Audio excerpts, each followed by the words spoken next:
I strongly condemn this senseless violence, the brutal attacks on civilians, including women and children, and the extensive destruction of property and infrastructure that is threatening the nationhood of Sudan and spurring uncertainty across our entire neighborhood. The atrocities in Darfur are alarming. The targeted interracial attacks are particularly concerning as they steadily spiral into a humanitarian catastrophe. Our meeting must address this unfolding situation. Critical is the need for an immediate assessment of the security and humanitarian situation with a view to ensuring that action is taken to protect the civilian population. While the crisis in Sudan continues to escalate, the response remains inadequate. In spite of the various challenges on the ground, it is incumbent upon us and the international community to scale up assistance to the affected populations. Given the negative effects of the crisis on the ground throughout the Horn, the Red Sea and the Sahel, humanitarian assistance should also be extended to the neighboring nations with a particular focus on the vulnerable groups, including women, children, and people living with disability. I am happy that Martin Griffith is in our midst today, and hopefully he can work with the region to urgently scale up humanitarian operation. Despite several initiatives to silence the guns, including the Jeddah rounds, for which we as a region thank the United States of America and the Kingdom of Saudi Arabia, the conflict, however, continues unabated, threatening to fragment the Sudan. We must not allow such a tragedy to happen. As we all know, violence begets violence. Our meeting must call for the immediate cessation of hostilities. Failure to do this, we must also consider the next steps, including measures to protect lives and guarantee humanitarian access.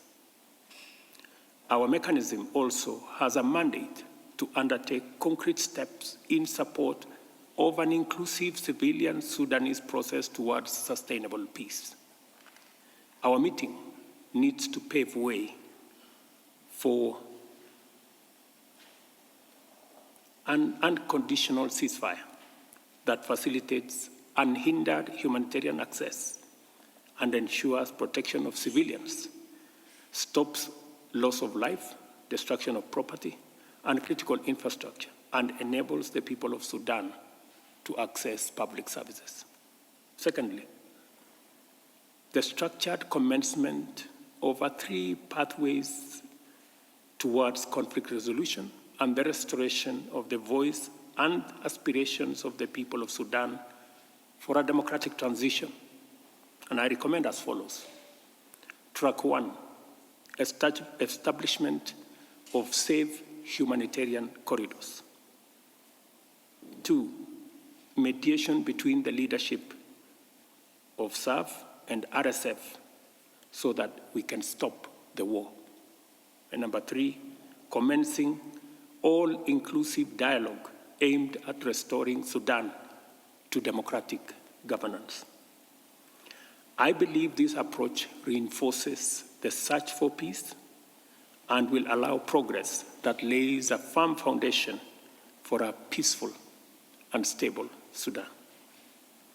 I appreciate efforts made by the IGAD heads of state and government, both collectively and individually, as well as our partners, notably the United States and the Kingdom of Saudi Arabia, for standing in solidarity with the people of Sudan during this crisis.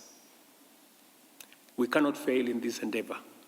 I therefore look forward to our engagement, providing a roadmap towards a lasting and sustainable peace in Sudan.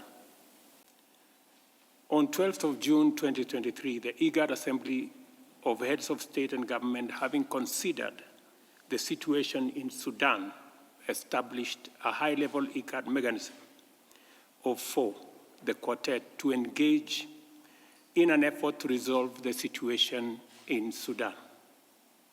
I am delighted to convene this first meeting of the Quartet today. In this regard, I welcome the members as well as the representatives of the two parties in Sudan. I also note and wish to thank all the partners that have joined us at this meeting. Pursuant to our decision in Djibouti, our Ministers of Foreign Affairs convened on the 19th of June this year. There has been a number of engagements aimed at securing a cessation of hostilities and commencing dialogue at various levels. During this period, I have also undertaken consultations with a number of neighboring countries, including Egypt, Eritrea, Chad, Central African Republic, as well as the African Union Chair, the President of Comoros, and of course, many hours of planning with my brother, Prime Minister Abiy. In all the instances, there has been a strong emphasis in support of the IGAD effort to end the conflict, address the worsening humanitarian crisis, and facilitate engagement in an inclusive political process that restores civilian governance to Sudan. The situation, ladies and gentlemen, in Sudan is grave. As the conflict continues unabated, we are witness to its devastating impact on the people, on Sudan, and on the region. To date, the number of displaced individuals have surpassed the 2.9 million. More than 2.2 million people are internally displaced, while over 640,000 have sought refuge in neighboring countries.